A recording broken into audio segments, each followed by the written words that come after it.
Peer Baroness Kishwa Faulkner. Now, the Foreign Office has announced that Boris Johnson will visit Russia in the coming weeks. In the meeting, the Foreign Secretary is expected to hold talks with his Russian counterpart, Sergei Lavrov.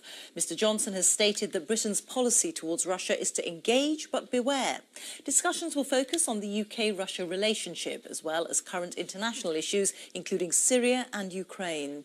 Boris Johnson will be the first British minister to travel to Moscow for an official visit in more than 5 years. Well, earlier, our political correspondent Ellie Price told me it could be an awkward visit. Over the last few months, we've had Boris Johnson suggesting that Moscow has been guilty of war crimes in Syria. He suggested that there's no case for relaxing sanctions over Ukraine. And, of course, the suggestion that Russians have been up to dirty tricks with regards to cyber attacks. The Russian embassy have countered that by suggesting that Boris Johnson wants to reopen the Cold War. So it would seem much to talk about during this visit.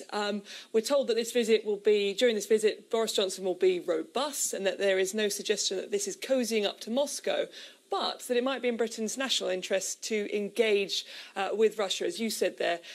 Not to engage, but beware.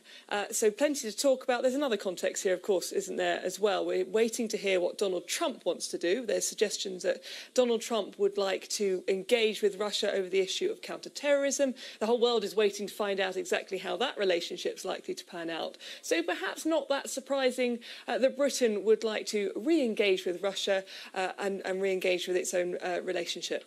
And it is significant, isn't it, because this is the first visit by a senior British politician in 5 years. The first visit by a foreign secretary in 5 years. I think that gives you some kind of measure of exactly how strained these tensions have been. Of course, Theresa May and Vladimir Putin have been in the same room talking about all sorts of things at different summits. But, yeah, I think it gives you some sort of sense of just how difficult these things can be. So probably about time, you could say.